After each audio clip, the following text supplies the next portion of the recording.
DJ Khalid was like in the parking lot yesterday, just like Snapchatting in his luxury vehicle. How did you know he was Snapchatting in his luxury vehicle? Well, it looked like he was Snapchatting, and then Sophie's boyfriend Keenan was like, "Yo, DJ Khalid, what are you doing? Snapchatting?" And he was like, "Yeah." And then Keenan Snapchatted him Snapchatting, and it was very meta.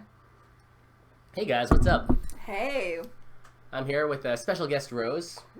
She's very unfamiliar to the show. Never been here before. Well, I'm being sarcastic because you missed a couple of weeks. I did. Yeah, I'm sorry angry. about that. You had to do it yourself last week. Look at Brian. He's actually pimping the hourly consult service. Oh, yes. Yeah, we actually worked together the other day. Nice. It was fun. This one knows what he's talking about.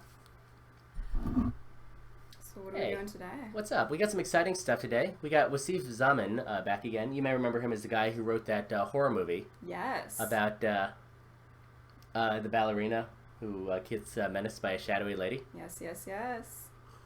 Welcome back. This one's called The Roach Man, and if it's a horror movie about a man who kills with roaches, I'm going to wonder why his imagination is both so scary and so cute on evil bugs that spill out of people.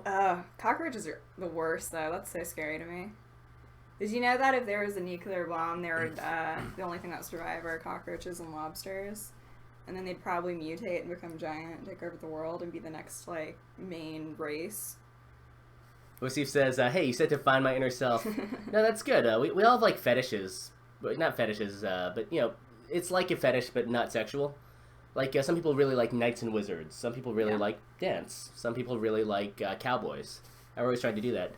Philip's in the house. Philip he did a script the other day. He does very smart kind of Alan Moore deep reference stories. Nice. Did a really tough guy script about a guy in a Corvette who's like driving and losing his mind. It was pretty cool. Pretty cool. We got Brian Cheng and Sagi Vieira. Yeah, we're building up a little crew. Hey guys. So glad you're all watching again. I feel like because it's YouTube, we're going to skew a little younger, a little more teenagey, and a little more millennial. But I've been watching a lot of video game channels lately. I'm not a very good gamer, but I love watching other people play. My favorite things are Street Fighter, can't play, Slither.io, which I'm okay at, and Clash Royale, which I am obsessed with. And I love watching other people's... Those gamers are hardcore. Yeah, so I kind of hope that we make writing a little bit like gaming. Let's make it fun. We got two things on the docket today. If anyone out there in TV land has a script they want done, message me and I'll try and get to it. But because Wasif is here, let's take a look at his. It's called... What is it called? It's called The Roach Man. Cool. Let me grab the box of Playmobil too. Yeah, we need those props. What's like the cutoff limit for millennials age-wise? I think I'm right on the line because I'm 32. I think you still are. I think you're like the last year. I feel a little Generation X-y. Also, like right now they're starting to deal a discern between a Generation Y, which I inarguably am, and a Generation Z, which all you young punks are. Mm. And one of the things, if you look up online, you'll see that Generation Y is becoming increasingly irrelevant. All marketing is done toward Generation Z because there's way more of you, and your shopping trends really determine everything. So enjoy inheriting the worlds, you dicks. It's you're the next baby boomers. They also call them tacos, apparently, in advertising. Because I have a friend who works in advertising, and that's like the weird acronym. I don't even remember what it stands for. It's like... I don't know, but yeah, tacos, millennials. We got some cross-chat in the chat right now. Brian Chang asks, would you watch a futuristic drone racing sports movie? I totally would if it was better than Rollerball. Alright, shall we jump into it? Yeah. Exterior, forest night. Dark. Thick layer of fog settled on the forest floor. Bare trees reaching for infinity, their branches like artery. A little purple, but I'm into it. Mm-hmm. A flashlight swings our way. The woman holding it comes into frame, stepping out of the darkness. She looks around her apprehensively. Her name is Kai, 20. Kai, if I ever get more professional, I'm definitely going to do a Playmobil cam so we can get figures closer, because it would actually be interesting to have these in a diorama. Amazing. Kai is startled by an eerie chorus of children. Here we lie in the aging forest, waiting for the roach man. Your skin's as black as shadows we raise. Where have you gone, roach man? That's creepy. Creepy. I like your rendition of that. You're welcome. Let's italicize that. I always like to italicize singing, or Roach man. it just makes it a little creepier. My worst nightmare. A little spooked yet still curious, she heads in the direction of the singing. You know what? Let's do this a little different because actually, turn on revisions mode. Track. Let's do that because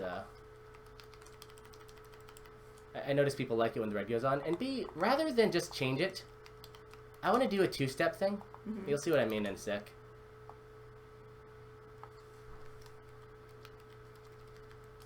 Why are my revisions not going on? Why isn't life exactly as easy as I want it to do?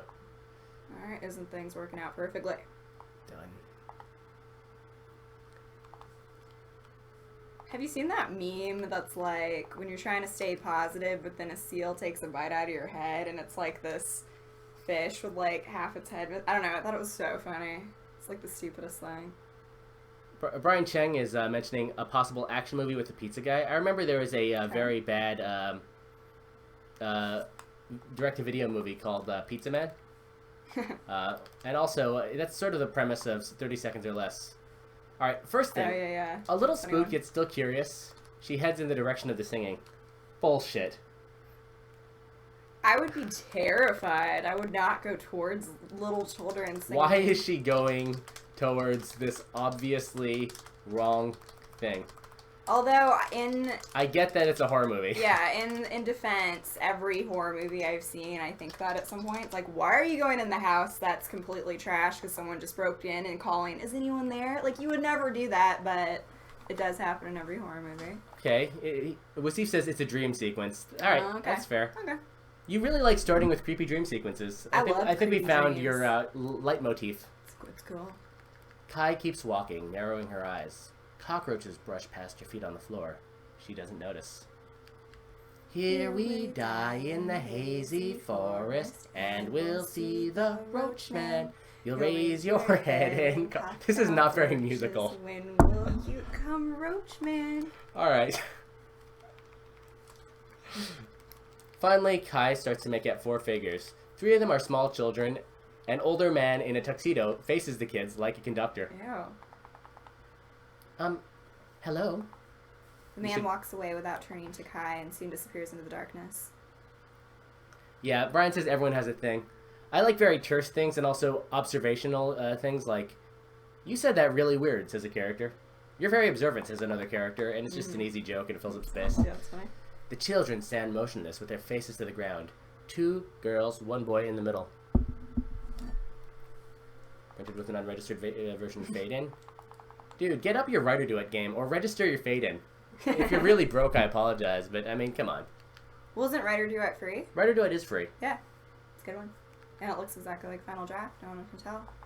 Kai whispers to herself. The hell? Yeah, you should be Kai. She walks up to the trio and kneels in front of them. They're still motionless. What are you doing out here? Was that your dad? Wait a minute, where did the guy in the tuxedo go? Oh, the man walks away without turning to Kai. Got it. Yeah.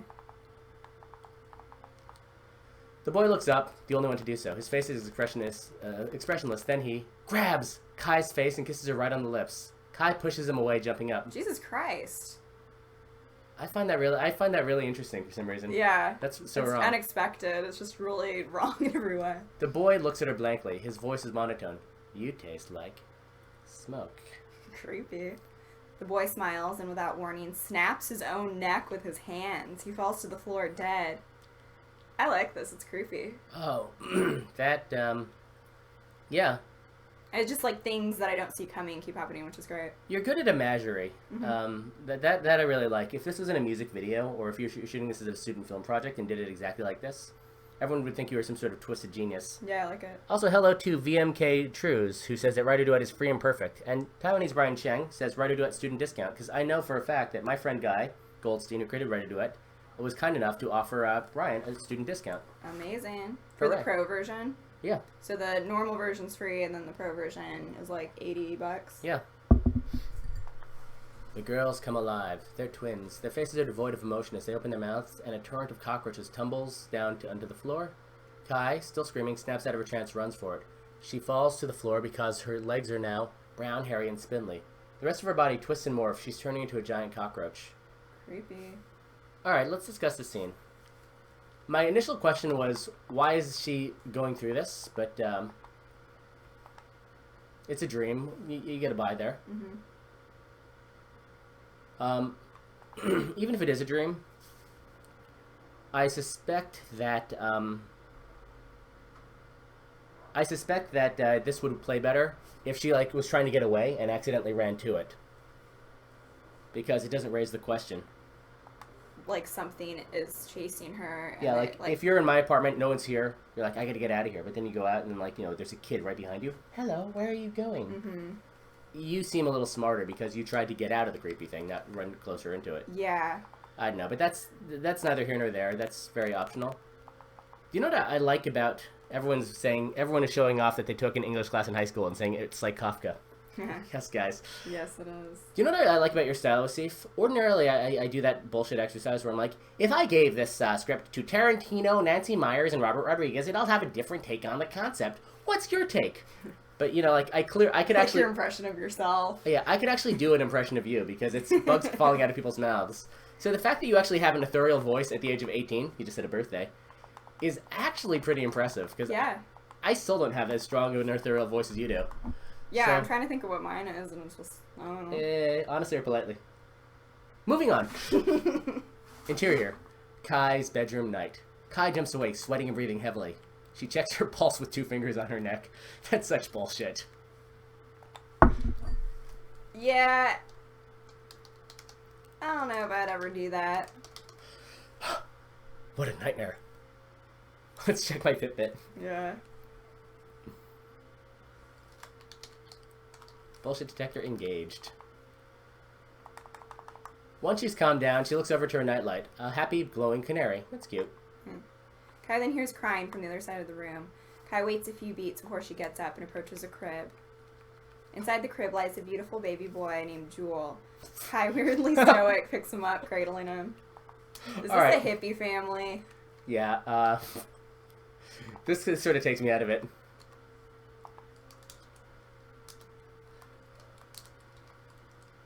I mean, we'll see if there's a good reason for the goofy name. If there's a good explanation, I'll take it. But if not, it's just strange.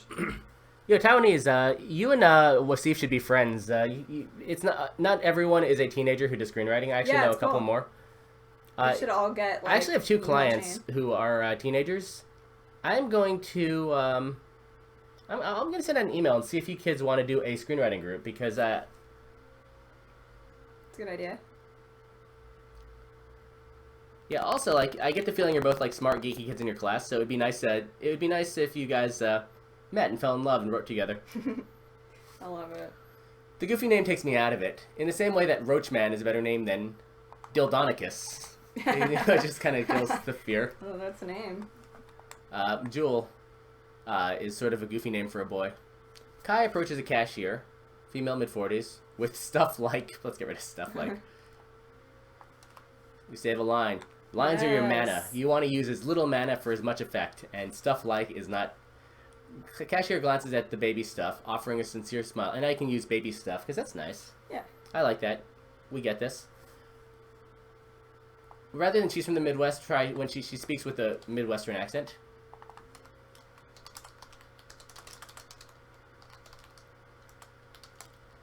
Okay, the other thing is, even if Jewel is a Faulkner reference, I haven't read Faulkner. Have you read Faulkner? So at this point, you're showing off how smart you are at the cost of your story. And either people get it and they're like, aha, well played, I see what you did there. Or they're dumbasses like us. And we're like, you uppity son of a bitch. Now I feel dumb. Yeah. Let's criticize the script extra hard because he made us face our own ignorance. Yeah. A teenager knows more about literature than us. I mean, I think it's okay to put references in that people might not get because you can't, not everyone's going to get everything. But if it's something that comes across as odd, if you don't get it, then I think then you should don't be sorry. We're just busting your balls. Feel free to bust back on us because I like when people get... Yeah, what I'd recommend is never write a feature with someone unless you're like super best friends with them or their brother because it gets ugly. But always write shorts or sketches with people because it's good to be creatively promiscuous because you pick up skills. Like I've learned some stuff from working with Rose, and I would hope you've learned a couple things from me. Definitely. possible behavior note. Ooh, I know what that means. How's it going so far? What I would do, and this is sort of a grown-up thing. The cashier scans Jules' hand for a wedding ring. Because, you know, now Or Kai, you mean? Oh yeah, Kai. God damn it. She's like, damn, this baby's a hottie. But so far, I don't hate any of this shit. No, it's good. Well, I know what that means. How's it going so far? You mean sleeping? Yeah, I don't do that anymore. That's not bad. I mean, it comes at an abstract angle, but Cashier laughs. She looks at the formula. You know, I read somewhere that it's better to breastfeed instead of paying for this chemical shit. I don't see anything wrong with it. That's a very uppity cashier. Yeah. You don't breastfeed? It's healthy for the baby, you know? You got a nice, secure relationship. The formula works just fine. I read that somewhere too. Alright, this is taking me out of it. Yeah, I think it's a little too much back and forth. Well, also, this is not a conversation real people have. Like, you know how, like, in the 80s, every time there was a girl sleepover, you know, like, they would, like, take off their shirts and hit each other with pillows? It doesn't happen. Yeah, never? Never. Not even once. Oh, It's not even, like, on a dare? hate to break it to you. See, like, that's something I would like to see, but, like, Rose, actually having been a popular girl who went to sleepovers, can tell you that it didn't. Doesn't. So, this is, like, kind of weird. Like, I don't think this is... Yeah, unless it's a really small town where people are just really up in your business all the time. Yeah, I can maybe see that happening. This is unusual because it's inauthentic. Now, this could happen. Like, I firmly believe there's some mothers who are so pro breast milk they would have this. But I get the feeling that...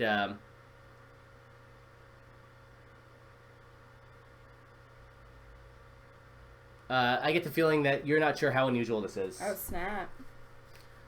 Let's see if the author writes. I want to say something here. The story's about sexual assault. Kai's a teen mom, and the rich man is representation of the PTSD that comes from rape. And she doesn't feel attached to her baby and stuff. She kind of hates him. If that's the case... That makes sense. I would love to see that behavior here. Yeah, that's a good call because I didn't pick up on that until this grocery scene. Yeah, because she's and weirdly it just seemed stoic. Odd because we hadn't Well, noticed we didn't even before. pick up in the grocery shit. You picked it up because she's... I slightly picked up, like, she's kind of putting herself first. Not that there's anything wrong with formula, but, like, I can see how that could come across as, like, doing what's best for her as opposed for what's best for the baby. Well, also, I mean, if I'm buying baby formula, no one would say, "Why are you buying baby formula?" Because I'm a dude. And, you know, maybe she can't produce breast milk. Maybe she adopted. Sure. Formula works too. I read it somewhere. This is it's unusual because it's authentic, but I like Midwestern because Midwestern sort of characterizes it a little bit. Yeah, it makes more sense. This is one of those ones you'd have to be careful with. I'm not the most feminist person in the world, but I'm sort of like... It's weird, because when I'm around feminists, they think I'm a chauvinist. When I'm around chauvinists, they think I'm a total femme. This is a weird one because when you make a statement like, she doesn't breastfeed, you're implicitly saying that a woman ought to breastfeed, otherwise she's not much of a woman or a mother. And that gets really dangerous. And if you drop this in a freshman year film class, you know the Tumblerinas would eat you alive over that one. Yeah, I mean, it doesn't bother me. I get the point that's trying to be made, but I know some people would be like, that's just kind of an irrelevant way to show that she's not attached to her baby because... And it's I also... most, like, more than half probably don't breastfeed. Weird slug line here. I don't understand why moving is in the slug line.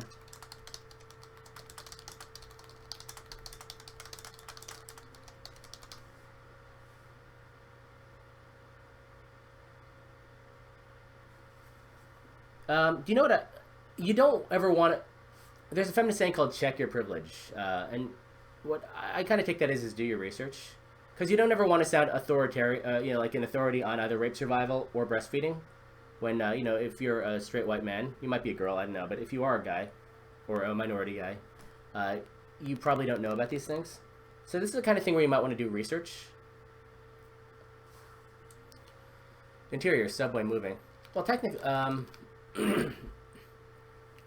Kai sitting down. This is a present progressive. Kai sits reading a book. Save you some space. Remember, space is mana, and you want your mana to get you the most return and value. That's a gaming term. Sorry. That's alright. Sorry, I was just reading this.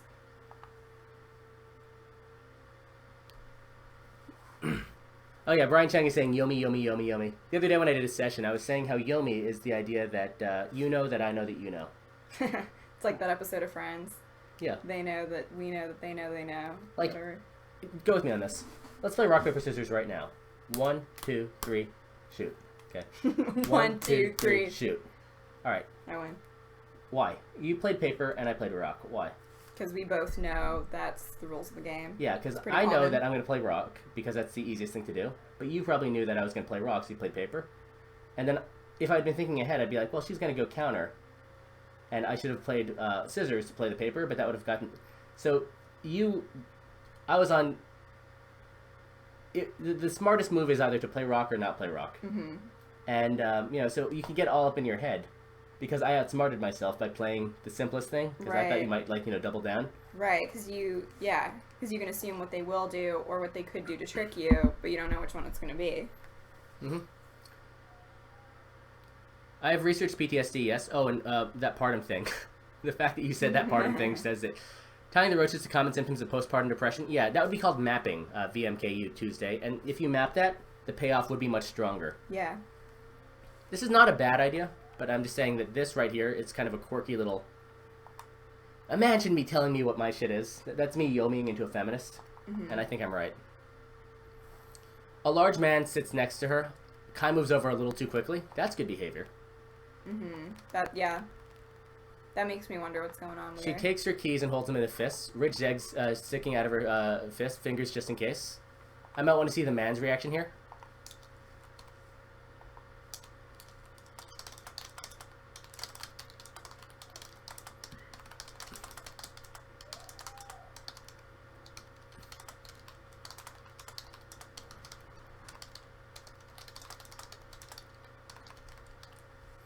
You could even do something like a man sits next to her. She's like all like angry, and then like a smaller man comes down. And they make out, and she relaxes a little. Yeah, that's funny. But then it shows that she's not afraid of gay men, which would be another clue to. Mm-hmm. She's not, because that shows she's not just jumpy around all people, or it makes more specific. So Kai walks up to a window. There is a giant field separating the forest, the same one from her dreams, nothing out of the ordinary, but a figure is clearly visible between two of the trees, and it looks like the man in the tuxedo. Frank S. Is this a feature? I missed the start. No. In the start, we see a woman walking through the woods in a dream. Children are singing about the roach man, and she goes there. The kids are creepy, and she turns into a roach after roaches fall out of her mouth. Capsule review. Might want to motivate the dogma of the dream more clearly. I always like to italicize dreams and flashback. Wasif says execution is key, and I feel I have no execution. I feel like your execution is not bad. Like I would not know an 18-year-old wrote this. Yeah, it's a lot better than some of the things we've read by people who are probably more experienced. And at this point, you're just fishing, so that's the last nice thing I'm going to say to you today. There's a giant field separating the forest. We see the man in the tuxedo. Kai blinks. He's gone. Just a hallucination. I love the fact that she's hallucinating in a dream. Cut to, you need a slug line here. God damn. My keyboard is not cooperating. God damn it. Nailing it. Need a new slug line here. Kai sits with Jewel, watching him play with a plush canary. Also, this is unintentionally funny, but here, I'll initiate a quick scene. Mm-hmm. So, Kai, I'm so sorry about what happened to you, but you've had a beautiful boy out of it. Mm-hmm. Can I ask, given that you're so fucked up about your rape, why did you name him after a Faulkner character? Like, why did you get so precious with your rape baby? My favorite book. Well, is there, because I'm not familiar with the character, is there a reason that ties in with maybe a situation like this? Unless there's a real damn good reason for it to be Faulkner. Mm-hmm. Like, this kind of feels like cleverness for the sake of being clever. Yeah. Like, if it was Gregor, that would still be too on the nose. Gregor sounds so like Kafka's Metamorphosis. Mm-hmm. But, like, I'd at least see where he's going.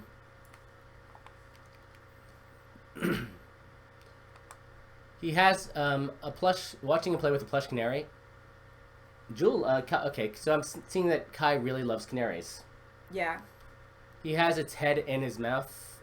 Kai stares at him as if in a trance, whatever. So shit's going down. Then over the right, Kai notices a large black cockroach crawl toward Jewel. Kai is noticeably freaked out. Is that really irrelevant? Do I really need this level of description? I just do.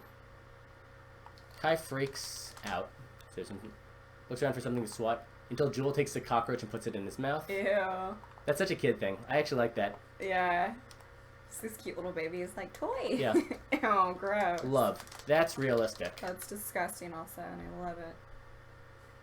Did you see Goodbye Mommy yet? Hang on, our two teenagers are having a bro fest out here. Tony's Brian Cheng says, you have better choreography than me. That's a word I made up, but I think it's a good way of illustrating how information gets out of your head. Definitely. Wasif is showing off more English knowledge. As I lay dying, wanted to tie Kai to Addie. There's Christ symbology there that I wanted to tie in. Alright. You'd be good friends with a friend of mine. Good. That's good intention. Yeah. Like, I like that you're literate. It's good. Now, the trick to being literate is both to be literate and not show it off. Make it accessible to everyone. Yeah, that shit yields diminishing returns, right? Mm-hmm. Like, you're a beautiful woman. Has any man ever seduced you with his literateness? I mean, it's cool if you are smart, but it needs to be explained to the less knowledgeable ones of us, or we feel left out. Kai with a pained expression on her face. I like that you're explaining how she feels in any given moment, but I kind of feel like when a mom sees a kid put a cockroach in her mouth, you kind of can assume that she wouldn't take that very well. Now, if you wanted, given that you're trying to sell her indifference, you could just have her roll her eyes and like not have the right reaction. Wasif says, sorry for the brofest. I don't mind. I like when people get along. Wasif says, I'm not showing off. And Brian says, you fucking are. Wasif says, Jesus. Yeah, too many references bogs you down. It has to be literate but understandable. Yeah, exactly. Cleverness with names is like the least, it's sort of the lowest form of reference. Now, if this sort of, the best literacy is the aha stuff, whereas if this subtly reflected the 7 Journeys of Siddhartha or something, and then you're like, but it's there. They're like, oh! And if you pattern your story along something, even if I don't know it, I can usually subliminally sense that it's got these hallmarks of quality. Mm-hmm. Alright, so more bullshit happens. Babysitter comes in. Okay. So now she's having way too much conversation with the babysitter. Yeah. Rather than it being a babysitter, I would love it if the babysitter was actually a friend of Kai, because they would be roughly the same age. Mm-hmm. That would make sense. And then she can be like, but how are you doing? Mm-hmm. No, really. How are you? I don't want to talk about it. But how are you doing? Yeah, that could be another little hint that something not good happened to her. Yeah, maybe it was somebody she knew in high school and like she was a freshman when she was a senior or something. Yeah, giving it a relationship might actually make her pain a little bit more acute. Mm-hmm. She's like, oh my god, Brian is taking me to Barbados. God, I wish you could come. Kai sullenly, nods, glares at the baby. Alright, so they're talking about the roach problem. Yeah, this is kind of a dead scene. I don't even feel like reading it. Kai stares at her nightlight. She then walks over to Jewel, who's fast asleep in his crib. She watches him, stoic and resolute. You've used that word choice again. Given that you want to show the alienation, I will say this is way better than the dancing lady. It is, yeah. I mean, that one was interesting, but this one seems a lot more polished. Yeah, you've stepped up your game since last time, so I've got less to... Well, she's a teen mother, so if... Hey, me, Becky, Brenda, and Karen are all going out to the bar. You want to come? I can't. I got this baby. No. Mm-hmm. That's another way of showing alienation. Scott115, where do you send in your material? God damn it, where'd my... If you have anything you want to send in, send it to storycoach9027. That's my zip code if anyone wants to stalk me. At gmail.com. Again, make her ambivalence and resentment more clear with behavior like this. you don't want to be fully on the nose, but given that you're going for the rape connection, I need like 2 to 3 more clues for the payoff to work. Because right now it's just making her seem like a bad mother, and Kai looks over the jewel in its trash can. That's a little too clever, Philip, but not bad. Philip is also very good at image. It's actually funny. Yeah, because right now it's just making... I don't really feel sorry for her. Maybe that's the intention in the beginning, is that you don't feel empathy for this mom for hating her baby, but right now it's coming across like that. So. Yeah, you could intrigue me with that question. Here's a mom who appears to hate her baby, but again, if you stress how young she is... Yeah. Even if there wasn't a rape, I could see how... I think all teen moms resent their babies. Yeah, to an extent, definitely. I fucking hate you. I'd love to see this right at the top. Ooh, that would be an interesting first line of the movie. Consider moving to top. Yeah. This would totally frame it. Because right now you're playing you're playing very coy. It's powerful. But given that this frames the game of the scene, you'd want that... Wasif, have you seen Goodnight Mommy? It kind of reminds me of this a Philip little says bit. those things need to die, and Kai looks at Jewel. That's not a very strong beat. And also, if Kai really wanted to kill this baby, she would have aborted it. That's just my thinking. Yeah. VMKU2s says, I'd also look up documentaries of rape victims, see what makes them trigger and act and react. It might make it come more naturally. That's good, because right now, you know, you're sort of imagining a rape victim, and your imagination's not bad, so you're doing a pretty good job, but it just feels inauthentic. And maybe it's because there's a dude's name on it, and my skepticism is up. Right. Because if you... This is the bias of expectation. If your name was like Sandra Caffey on this, I'd be like, oh, you know, I'm not even going to mention this to Sandra Caffey. But you put a dude's name on it, I assume that you don't know what you're talking about. We're in the dream again. Wisp of smoke. No, Jesus, no. She spins around and sees Jewel's limp body hanging from a tree, noose around neck. She screams in terror, falls to her knees, paralyzed yet again. Joel's body starts to move. He's alive. He looks straight at Kai, us, and smiles. Oh, got that. And then, even more terrifying, he starts to sing. Here I lie in the aging forest, waiting for the roachman. This is the strange... So creepy. Jewel continues to sing the song while Kai... Oops. I don't think that... I don't agree with your slugline choice here. I mean, it's not horribly wrong, but, you know, because... It's just not really necessary to be broken up like that. Yeah. Now Kai screams again and tries to run, but giant cockroaches crawl over her feet and turn into stone, trapping her. Good image. Never seen that before. I like it. She pulls her feet as hard as she can. No use. Jewel finishes singing the song, and then cockroaches burst out of his body like lava from a volcano. His body becomes black and nebulous, like a shadow. You want to be real clear here. From which orifice? Yeah. Because it's different if it comes from his belly, his crotch obscured by shadow, or his mouth. Or if he just explodes. Yeah, because he just combusts completely.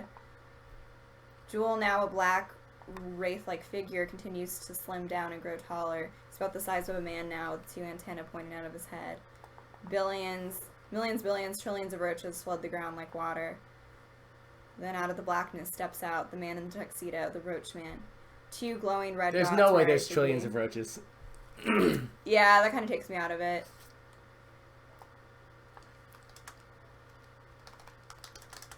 Like, because now, the reason why that takes me out of it is, you'll pardon me, how big is a cockroach? So, 2 inches, so 1.5 inches. 1.5 inches times 1 trillion.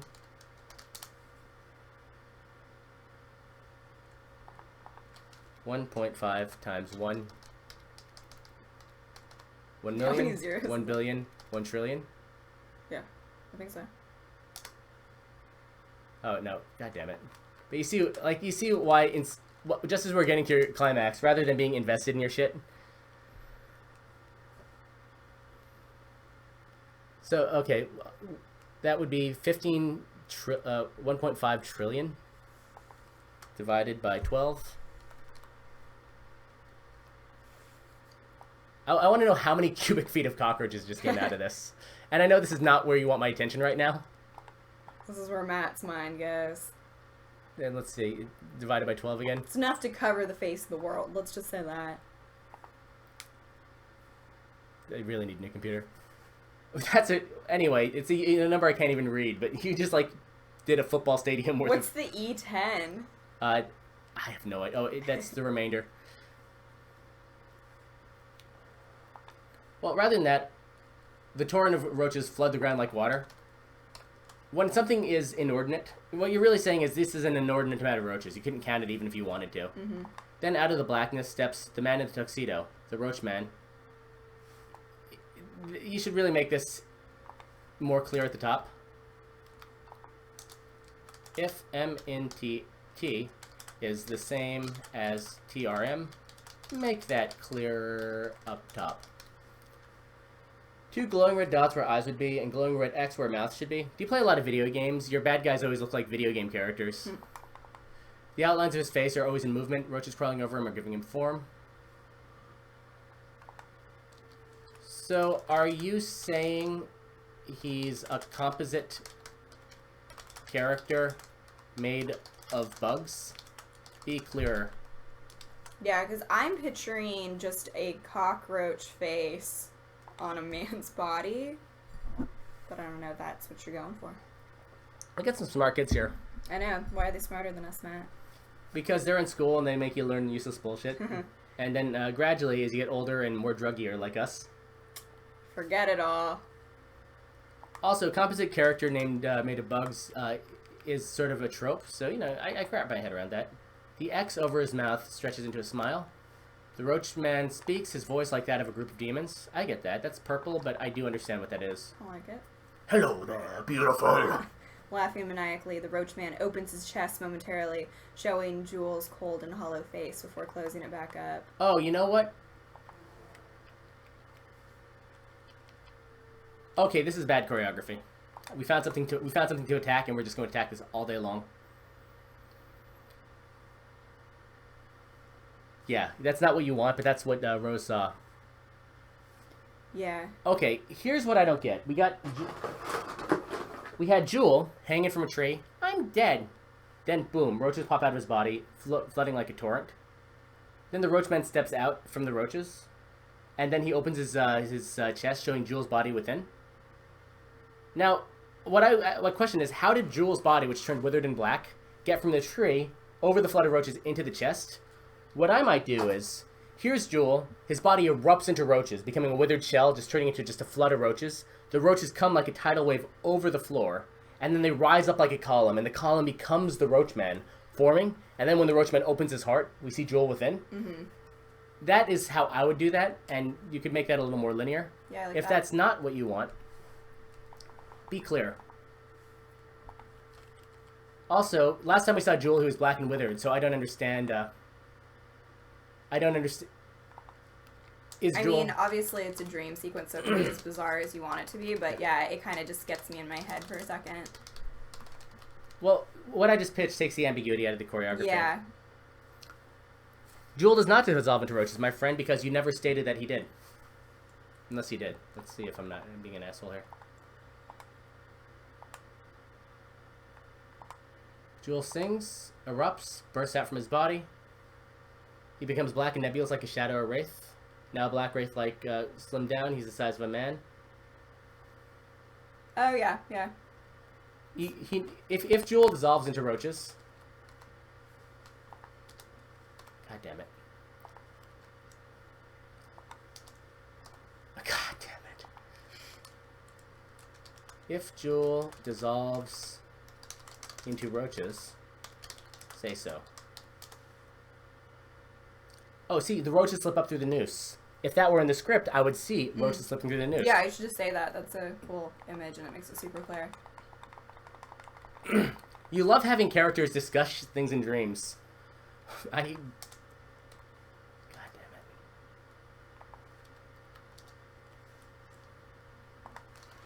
You have a habit of turning these nightmare dream guys into therapists. They're scarier when they don't talk. Picture a Christmas Carol. What's the scariest ghost? The ghost of Christmas future. Why? Because all he does is point with a skeletal hand. Yeah. Oh, someone's a little shy. Give me a hand, you two. Right on cue, pillars of cockroaches form on either side of the roach man, and soon coalesce into the two twins from earlier. The twins calmly walk up to Kai, who's shaking. One of the twins opens a hand, revealing a white, obscenely long roach. The roach comes to life and then races towards Kai, who starts to scream, and seeing the opportunity, the roach forces its way inside her mouth. Horrifying. This would trigger so many rape victims. We blink awake and we see the smiling face of the roach man looking down at us. We're on the floor. The gleam of a fire visible to the right. I still need to write this part. Fair enough. Kai, the cockroach, is crawling outside. How do we know... What? Okay, this is where it starts to fall apart. Kai the cockroach. How do I know that? Slowly, Kai begins to walk upright, and Jewel crawls into her arms. Her limbs become less segmented. She reverts to a normal human being. She's slimy, and puny cockroaches continue to travel over her body. Hate that. Love it. Kai lifts a part of her shirt and starts breastfeeding Jewel. She forms a strange, mysterious smile as she looks up to the red-orange sky. Okay, I get that one. That's a reference to, fuck, what is it? Tom Joad. That's John Steinbeck one. I don't know. It's not of Mice and Men. Oh, the one with the tree? No.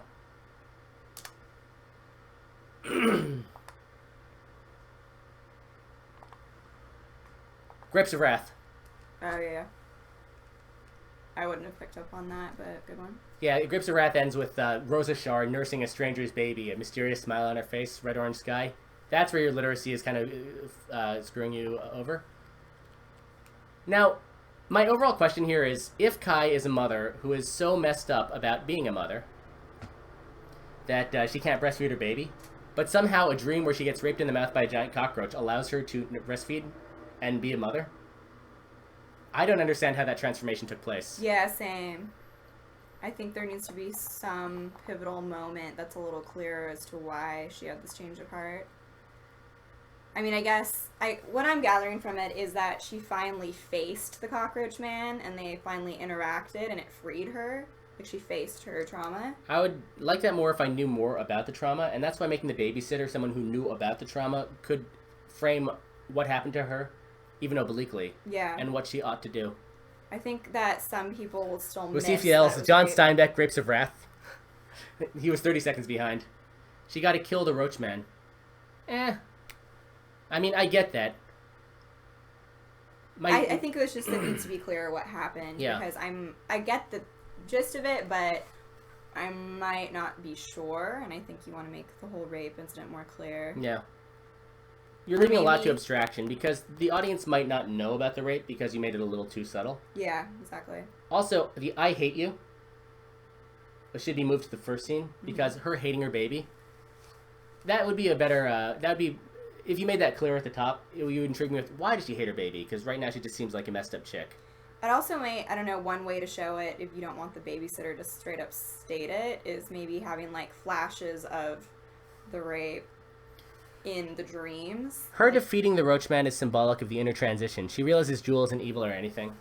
Yeah, but that's sort of the money part, because I don't understand how she defeats the Roachman, because you still need to write that part. But overall, this is way better. Yeah, it's really interesting. I like this way better than Dancing Lady. Mm-hmm. Why? I mean, it's a similar premise where the main character needs to overcome this trauma through dreams. The stakes are higher because Kai is a victim who has PTSD and postpartum. But if she doesn't fix it, she's going to victimize her baby, who may in turn, without a mother's love, grow up to be a rapist. So there's actually stakes. Whereas Dancer character just seems like a bullshit bratty drug addict. Yeah, I'm more invested in the main character for sure. Brian Chang dropping buzzwords. Incentivize, ethos, credibility. I am going to take a 5-minute break just so that YouTube breaks up this video on the archive. But I thought that was really good. Next up, we're going to take a look at my email and see what Let's see what someone sent us something. I don't even feel like going back through chat. But we're going to take a 5-minute break. We'll be back in 5, and we'll jump into the next script. And we'll see if you have any after-the-fact questions. Email me.